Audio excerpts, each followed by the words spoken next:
Well, hey, good morning, everybody, and welcome to another episode of Unlocked. It is my pleasure to have you guys here today. It's Tracy Wilson, your host. And in just a few moments, I'm going to be joined by my very special guest, Consuela Buckley, today. And I'm going to pop her up on the screen. I can just see, I'm just hoping, I've got my fingers in my today that we are going to have a good day with the internet gods, because last week we had a bit of in and out with our guests because they were up in the mountains. And it's funny because I was just talking with some of our students inside of our program yesterday, like troubleshooting various different things and saying, sometimes you have power outages, which don't happen very often. But I tell you what, I blinked yesterday, jumped back on Facebook, and the entire, south east part of Queensland was like completely out of power. So what are the chances of that? I'm going to pop Sway up onto the screen very, very shortly after I tell you all about her, because you guys, if you are right now thinking about me and my significant other have got some ideas about starting a business of our own.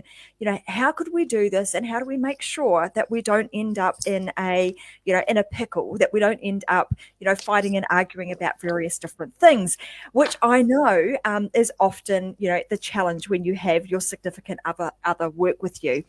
When I bring Sway onto the screen, she's going to talk to us about what her and her husband OL have been doing for the last number of years, prior to her doing what she's doing now, which is actually helping other people who are in business together, who are married or are in business with their significant other, actually navigate the world of entrepreneurship and be able to create a place where they're both in sync, where they are working at a very high level, and that they're creating high level systems that have laser focus and that are able to build profitability year on year on year, and also be able to build a legacy together. That is what today's show is all about. Sway actually started her very first business way back when she was 16 years of age. She actually started a tutoring company where she had one paying client. And ever since then, obviously, entrepreneurship has been running through her veins. And she went from running, that little business in her dorm, on her floor in her college dorm, to ending up being able to help thousands and thousands of young lives. Now, as I mentioned, her and her husband, OL, are creating the Marriedpreneur initiative. And you can find out more about that on marriedpreneurlife.com, where, like I mentioned earlier, they are helping high achieving leaders and entrepreneurs sink in together, creating high level systems with laser clear strategy that enable them to build profitability year on year on year. So that being said, without further ado, let's pop her on the screen, shall we? Let's just get her up here and say hi. Hi. Thank you so Awesome much for having me. Oh, you're welcome. And just for everybody else that was wondering, hey, Trace, why were you a little bit late? Well, as we do in business, and as you do, particularly in entrepreneurship, often you're trying to do things and you're running between places. And Sway was just in the car. And I said, look, rather than, be panicked and try to kind of get on the show whilst you're still trying to get yourself settled into a hotel, hey, let's just take a breather for a moment and, give you 15 minutes to get yourself up into that hotel room and get you sorted. So great to have you here, Sway. Let's kind of delve into this conversation of life, business life with your significant other. Funnily enough, I've been, I do a lot of camping with my family, and lots of people kind of are challenged by even the mere thought of having to put a tent up together with your significant other. That tends to be one of those things that creates, it can create a problem before you even get started. So putting up a tent in comparison to, like, now I'm going to start a business with this person, I'm going to be with them all day, every day, and, fingers crossed that everything goes well. Let's kind of kick into how that all started for both you and OL. And then we'll get into some of the things that you guys do now to make sure that you always kind of that you're always in alignment, that you're on the same page, and that you can continue to build your business that has profitability and also legacy. So where did this all begin? Yes. Oh, that's a loaded question. So let me start from the beginning. First thing, I realized that there are quite a few misconceptions about working with your spouse. Like for example, my husband and I, although we are building businesses, which is legacy, building that together, regardless if you're in business or not, if you're working together with, someone, then you are building together. You're building a legacy.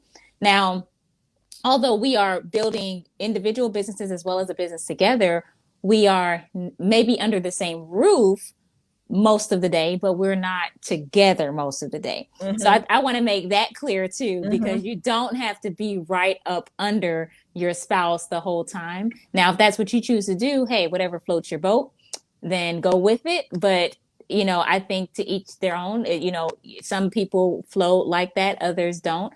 We enjoy being together, but we are not together all the time, if that makes sense. When we first started, that wasn't necessarily the case. My husband, his background is in banking and wealth management.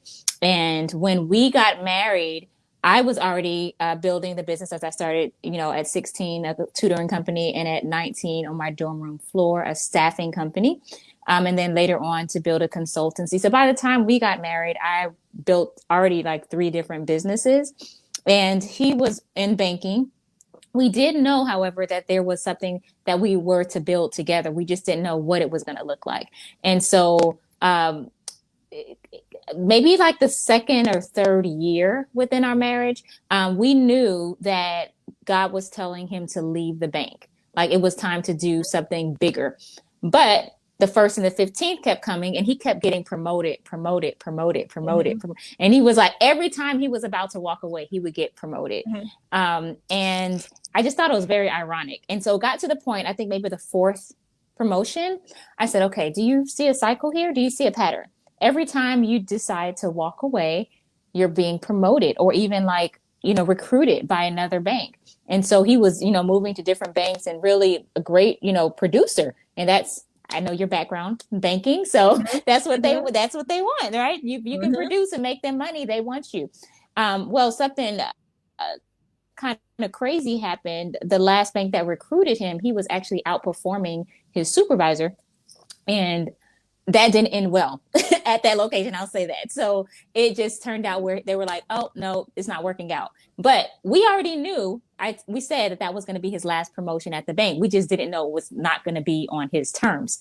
And so that really forced him and forced us to really dig in deep, because we also knew that he wasn't supposed to just jump right back into working for someone else right away, because we knew that this path was waiting for him. So, he decided to start working with what the knowledge he already had and started helping families and built out his own consultancy. And now he's a part owner with a realty firm. And he also has his own consultancy where he helps new investors begin investing in real estate. But it started off with him helping just with what he already knew, lowest hanging fruit with banking and personal finance, right? So it grew from there. At that moment, we had a office at the house. It was my office because I was an entrepreneur.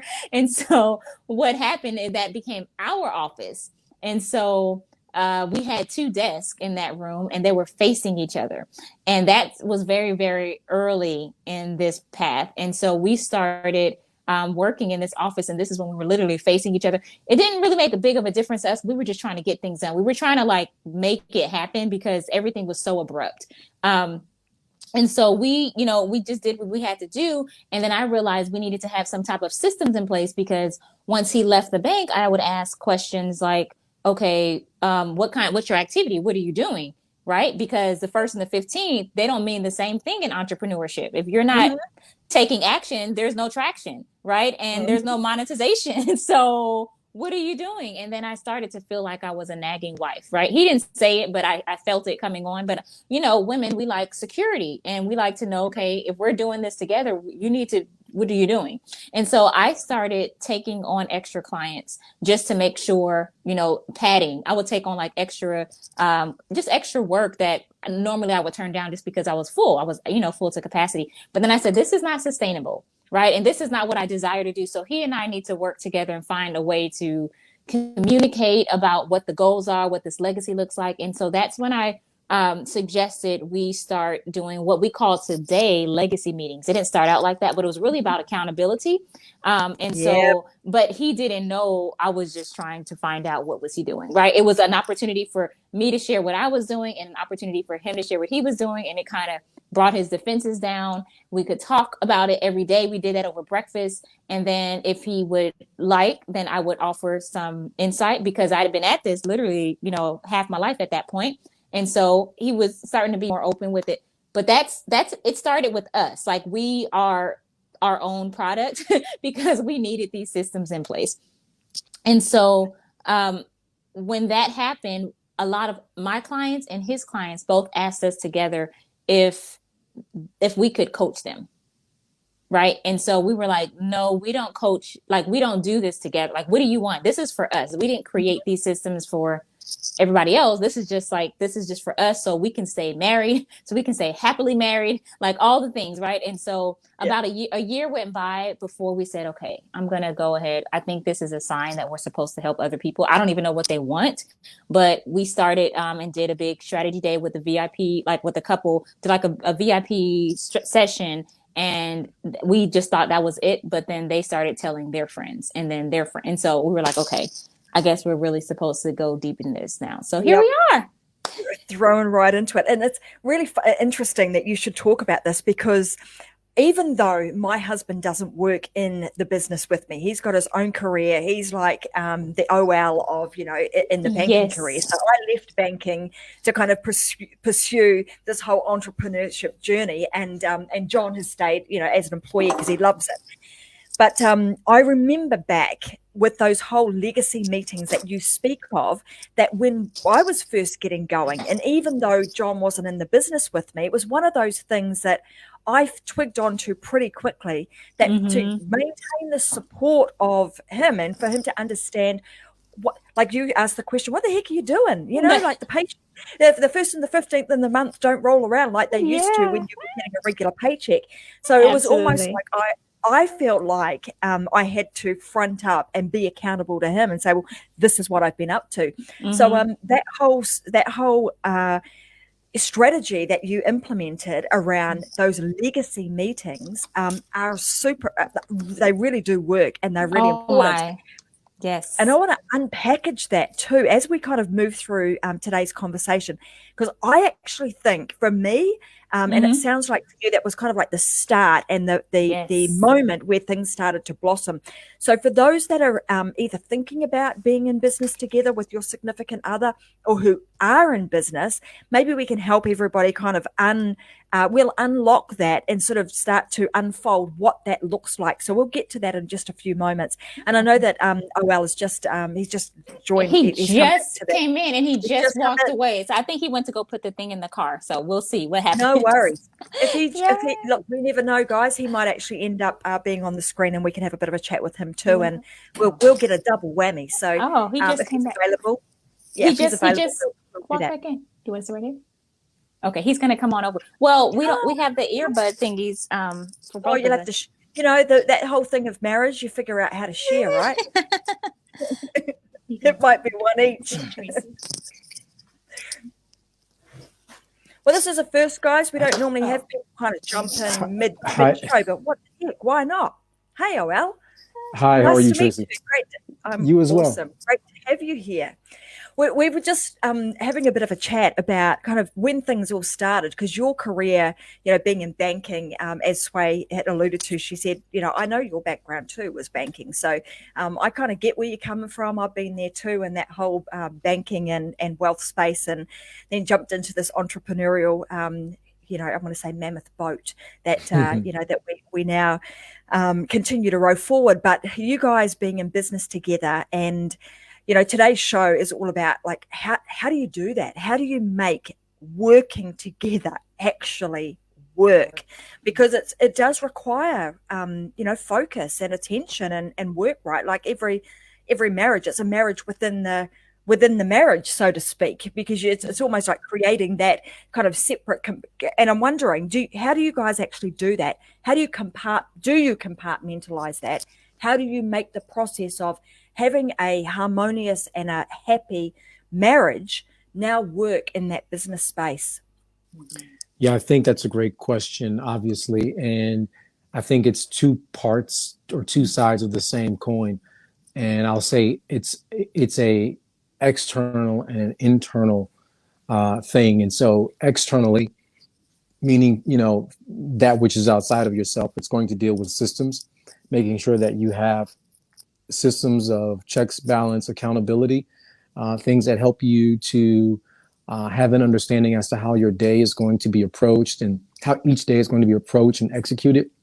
Also, make sure that you have things that are fail safes, and by that I mean if there's a particular task or something that has to be addressed on a particular day. Say if you're working on a launch and you have an understanding of what roles are, what checkpoints of things need to be done in order to ensure that that launch is as successful as it can possibly be, then you want to have those things in place so everybody understands what it takes to make the business work, even if they are not doing everything within the business. So it's having an awareness of each other's roles, having an awareness of each other's core competencies, and so making sure that everyone is doing what they're best suited for. That by itself will help offset potential frustrations. And so I would say that from an external standpoint. From an internal standpoint, by that I mean more so what is the understanding between the two of you or between the two of us? It's going to require several things. One, recognize that you're dealing with an imperfect person who's imperfect like you. Making sure that there is communication that is, how do I want to say this, that is not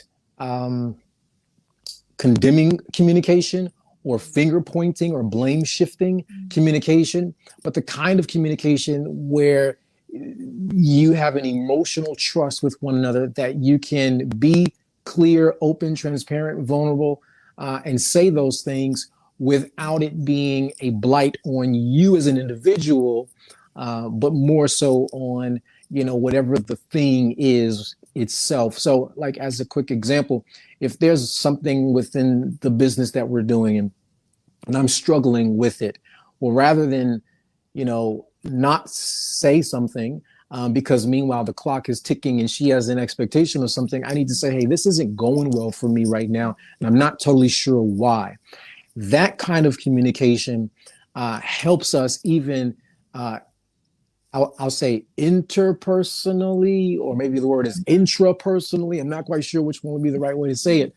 But my point being is that I can't compartmentalize so much so that I say, hey, we're business partners, without realizing she's my wife. You know what I'm saying? So there's no way to really compartmentalize that, but I do have to do it in a way, or should I say we have to do it in a way that there are distinctions in the sense of what it is that we're doing, because just because we're building a business does not necessarily mean that we're building a marriage. Mm-hmm. And that has to be true because, well, we see people who build great businesses, but not necessarily great marriages.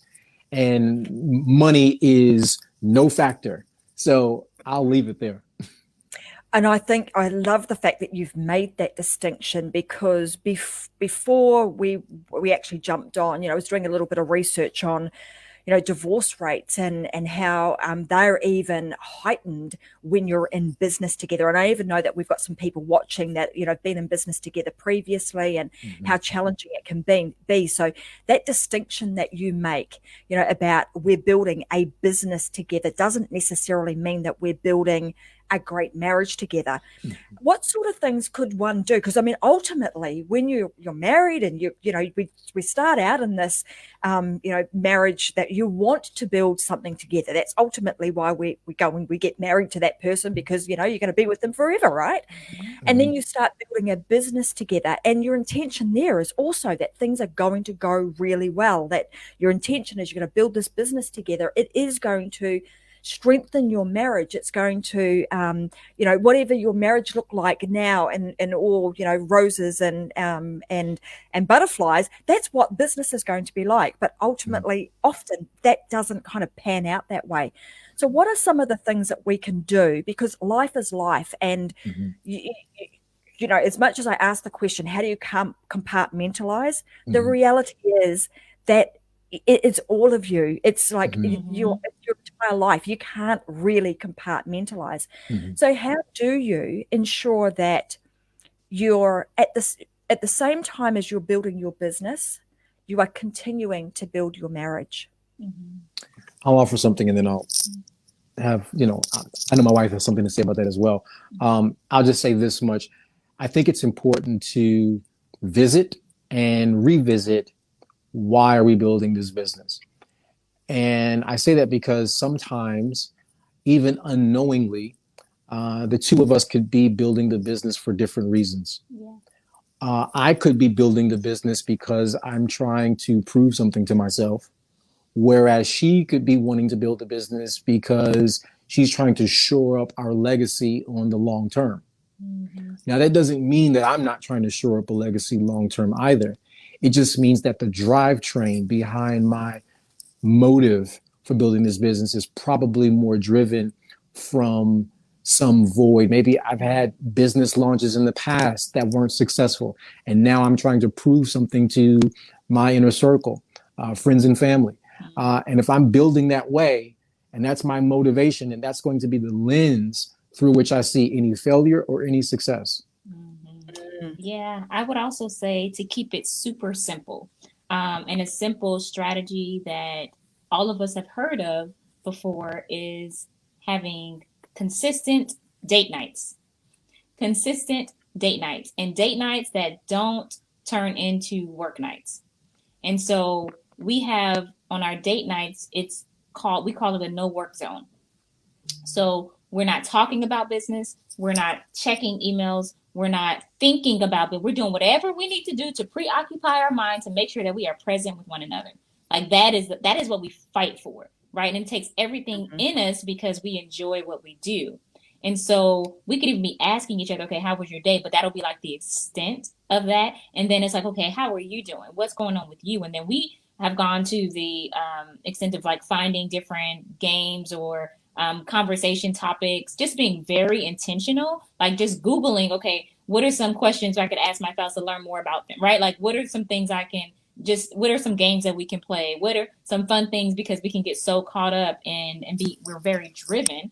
And we need to be just as driven in our marriage, right? We need to be just or as driven, if not more, in our marriage. And so definitely having those no work zones. So we have date nights. That's like a pillar for us. And then we have a day of the week where our goal is to rest. And that resting it feels like date night 2.0, but the resting is really just having family time. It's catching up. It's doing everything else but work. Like just a good 24-hour time span each week to say, okay, how can we rest? How can we Sabbath? How can we rest our brains? How can we rest our minds, rest our hearts, and just have fun? Like really enjoy this day and just enjoy the fruit of our labor. How do we do that? What does that look like for us? What are our hobbies? What do we enjoy doing outside of business? And so we have to hold ourselves accountable because many times, we can slip up and start saying something. If I say something that sounds slightly remotely like business, he'll say, oh, wait, is this about business? And like vice versa, right? And so we have to catch ourselves like, oh, that's right. Okay, let me talk about something else. Right? Or we're not listening to podcasts about business on that day. We're not reading business books on that day. We're not having business thoughts on that day. So we're even keeping our minds preoccupied with other things that we just would enjoy doing. It could be nothingness, right? Like whatever that other thing is to keep us away from thinking about business so we can just enjoy this journey together. So it's very simple, but it's not easy, right? It's simple concepts, but it definitely requires discipline. And accountability. And that discipline enabling you not to be all consumed by the business and by those thoughts of business and just, having those moments of you time and me time and not having to do any of that. I want to go down the path of one of the things that I know that you guys teach a lot about is like this concept of implementing wealth roles, because one of the things that often trips a lot of entrepreneurs or business owners up is that, you know, that concept of a paycheck is not coming on a Monday, on a first of the month or the 15th of the month. That's not happening. You know, you've got to create that. You have to create that momentum and build the income streams. So let's talk about this concept that you have of implementing wealth roles. What do you mean by that, and how does one do it? Yes, so wealth roles is a part of one of our proprietary systems called the Marriedpreneur method.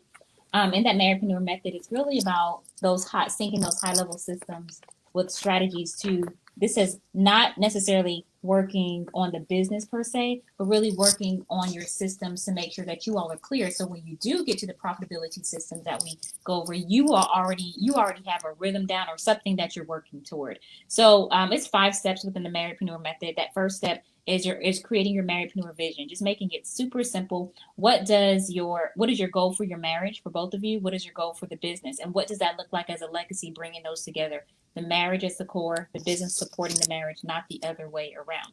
That's the first step. And the second one is really being clear on your communication. So it's called power talk, or power couple power talk. And so really making sure that you're clear on your communication styles in business, what that looks like, because in business it can be different from just how we normally communicate. What does that look like, especially for working together as a wife? I had to understand how to speak to my husband, the tone that he felt respected in and honored in. My whole life, pretty much from the age of 16, I've been growing businesses and really feeling like I had to fend for myself. So when someone would ask me questions, and then starting a staffing firm, I'm like signing, people's checks and they're on payroll. So I remember when we got married and he said something, I said something to him, and I was just, I'm pretty direct. And he said, wait, I'm not on your payroll. And I was like, I know you're not. I'm just telling you like what we need to do. He was like, no, you don't understand. I am not on your payroll. And so just understanding, okay, my communication style in business needs to be, when I'm speaking to him, I need to honor him as my husband first. Yes, we may be working in business, but he needs to feel honored and respected. That's what he requires, and I want to do that to honor him. And so understanding what that looks like for you as a couple. The third step is gifts and graces, and so just understanding what your grace to do, what your giftings are, and what those strengths are.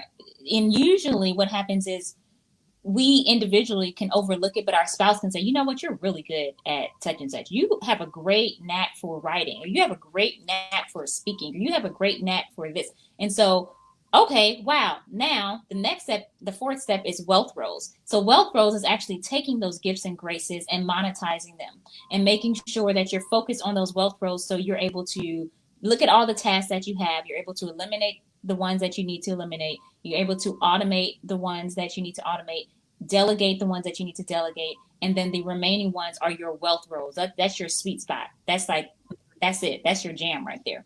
And so that's number 4. And then the fifth and final step is optimize time. And that's really making sure that you have the right systems in place for you to steward your time, not just individually, but steward it as a couple, right? So we have to communicate about our schedules. Like when we took this trip, when we scheduled it, we were initially supposed to be here a little earlier. So when you saw me in the car, that wasn't the plan, right? Because we did talk about it. So we did get through it, but it hasn't always been that way. Sometimes it's like, oh my goodness, I said I was going to do this interview and we're going to be driving. Sometimes that happens, but that is very rare that happens now. So just having systems in place for our calendars to connect and collaborate, but then also to make sure that we're focusing more so on revenue generating activities versus non-revenue generating activities, and making sure that we're following out, our dream week and what that looks like. What does it look like for our family, right? Not just individual entrepreneur, but as marriedpreneurs, what do we want that to look like? And then really be intentional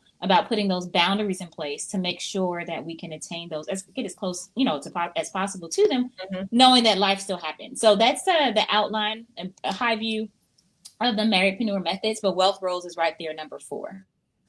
I love that. And it's, that whole system being really dialed in and being very intentional about the way in which you guys do it. So I absolutely love that, the way in which you've described and explained that.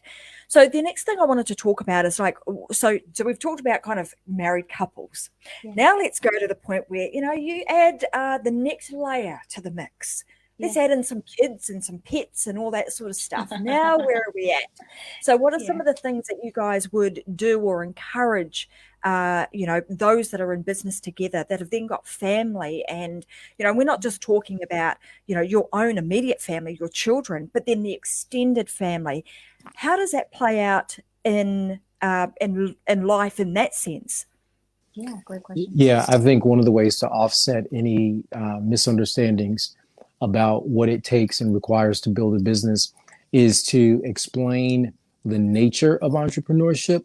And you can do that with children and family, extended family and friends without explaining the nuances. And so the nature is that it's demanding, and much of it rests and rides on the two of you as married entrepreneurs. And, it's one thing to have an understanding between the two of you, but it's also another thing that your family has an understanding of what is the nature of entrepreneurship. There's a lot of misunderstandings. There's a lot of myths. There are a lot of things that need to be debunked. There are aspects that need to be revealed, so that they understand the nature of entrepreneurship without having to always go through all the nuances of what it is that you do. Yeah. And often you can explain to them your industry. You can even help them understand your niche, so they understand, oh, you're probably going to, if you're in a service capacity, let's say you all are coaching, consulting, you're probably going to be doing a lot of Zoom stuff. And so when you need it to be quiet in the background, because they understand the nature of it, not always the nuances, they are prepared for that understanding, rather than to say, why is it we have to be quiet every time, they're on a Zoom call or whatever, or why is it this and that? And so, and a lot of times those misunderstandings are because they don't understand the nature of what it is that you do. Secondly, I would say help them to understand the fact that you're building, which means it's not necessarily built. And so when something is built, and of course, this depends on what phase you all are in or what stage you all are in. If you don't have an elaborate, bench support where you have, 4 or 5 team members, and maybe the two of you are doing 2 and or 3 roles each, help them understand that as well. And explain we're building, and it's not necessarily built per se.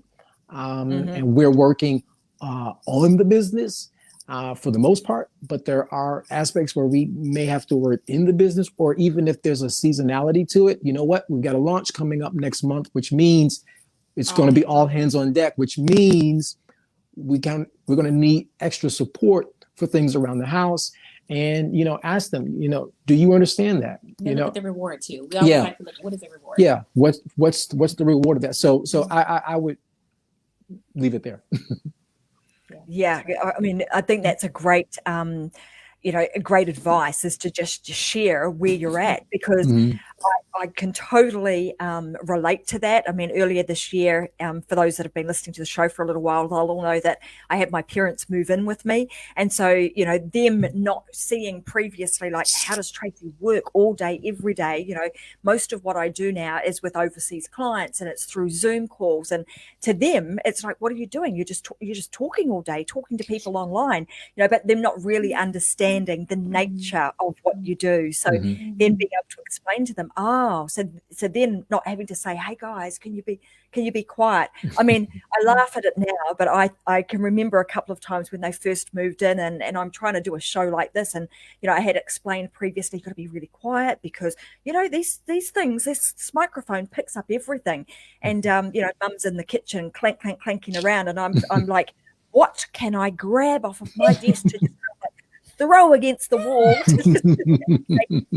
Right. I laugh at it now, but at the time when you're trying to say, well, this is what I do and this is how it works. So taking that time to actually explain to them what it is that you do, why you do it, what you're trying to build, and potentially even what phase you're in, and that distinction that you made, we're in building phase. It's not built yet.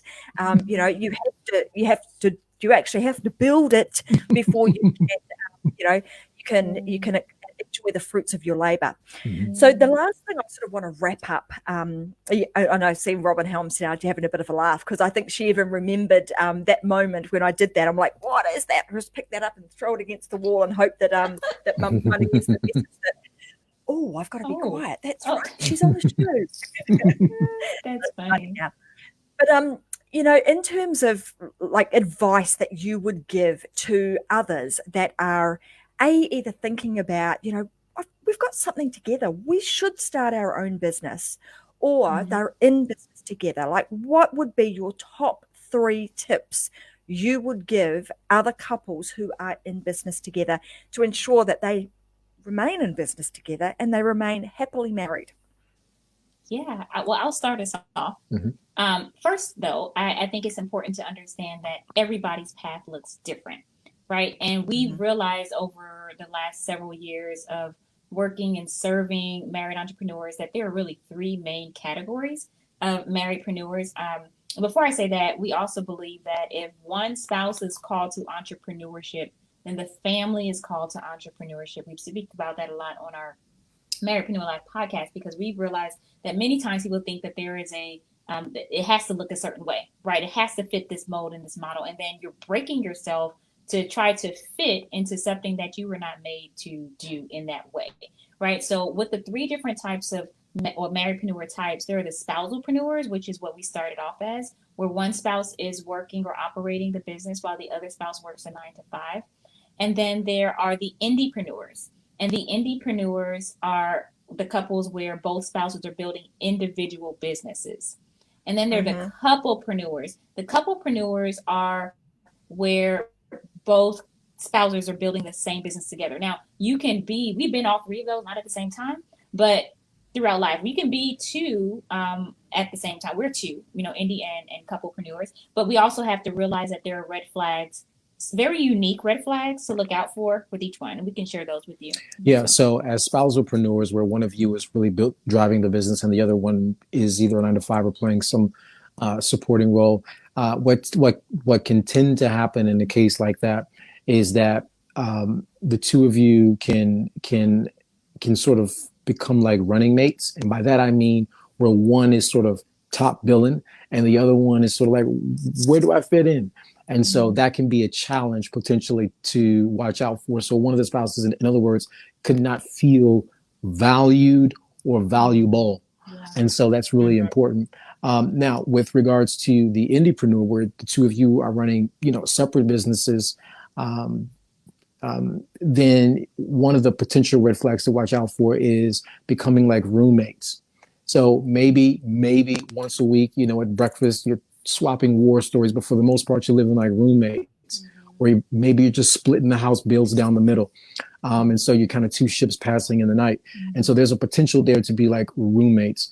When it comes to couplepreneurs, where the both of you are running the business together, one of the potential red flags is that you can become like cellmates, where the business has the 2 of you on lockdown. And when that happens, you'll know, because the tail will be wagging the dog. And that's all you can talk about together. You don't even know each other. It consumes all your conversation. And there's no distinction between, wait, are we having a business connection or marital connection? Yeah. And that's obviously a huge one that can, if not picked up and dealt with as quickly as possible, or identified, and you realize that, hey, hang on a minute, we're cell partners here and or cellmates here, and well, this is not going to go down a very good path. A jail sentence for X number of years is not the idea of a great marriage, right? So and part of your program, right, is like going through these 3 different styles and like understanding, like, what are the red flags? How do I identify those? Because I think that's actually one of the most valuable things that we can do for others, is like give them, it's almost like that mirror and saying, hey, there's a red flag showing over here. We're identifying that, or you now have the skill set to be able to identify it. Now, what do you actually do about it? So I love that, you know, and often that's something that is overlooked. Like often as, you know, as teachers or as entrepreneurs that are mentoring and coaching others, it's very easy to kind of look down the path of, I'm just going to give them all the nice stuff of what they need to do, and not actually looking on the fringes and saying, well, ooh, hold on a minute, you know, there's something looming over there that you need to be aware of. Because if you can identify that and they can get onto it sooner rather than later, then they've got a much better chance of fulfilling their dreams and leading out their legacy. Absolutely. Of their marriage and the business that they're creating, whether it be an individualpreneur or as a couple. Yeah, absolutely. That's right. So I think I answered, that was like one thing. I would recommend, just to make sure that people know that their path is going to be unique, right? I think that would be the first thing. Do you have two other ones? Yeah, well, I would say, know that your path is going to be unique. I would also say define for your family what success looks like, rather than assume another entrepreneur's definition of success. Because everyone doesn't have to build a Fortune 500 company to be successful. You have to really establish that. If you don't, then you'll be, like a boat without moorings. You won't be anchored or tethered to anything real, and you'll be subject to whatever the trend of the waves are. So if the trend in entrepreneurship is, this is what successful entrepreneurship looks like, then you'll pivot and pursue that. And then 6 months later, the flavor will change and they'll say, no, it's actually this. And then you'll pivot and do that. And so you got to be very, very cautious of that, because you ultimately won't end up being successful at all, because you would have splintered your focus. And so that's really important. Yeah. Go ahead.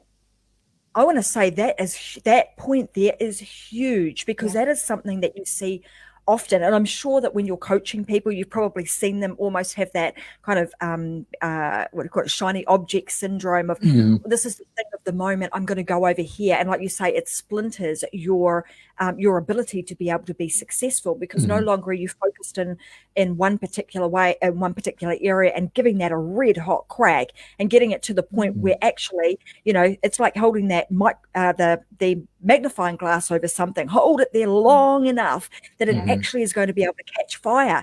If we keep moving that magnifying glass to some other place, then it never catches a light. So I think that is extremely important, and I see that happening time and time again. And I'm even going to put my hand up and say, man, I've been there too, where you're like, oh, the coach said I've got to go over and do this now. So, you pivot and you start doing that, and it does tend to take your focus. It does splinter your attention, and therefore splinters your focus and your ability to be successful and profitable.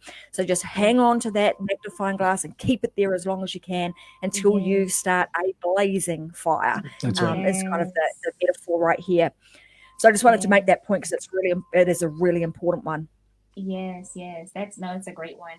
And I would say thirdly, you may have something else to add too as a bonus, I don't know. But definitely I would say get connected, get plugged in with the right coaches, the right community that will support what your definition of success is, and hold you accountable and give you the skills to actually get there, right? Like all of those things together. Like it's just important to get plugged in, because if you feel like you could do it on your own, you would have already done it, right? Like, why haven't you already started? What's really stopping you then? I think, and I'll just say personally for us, that we're very unique in what we offer, working specifically with married entrepreneurs.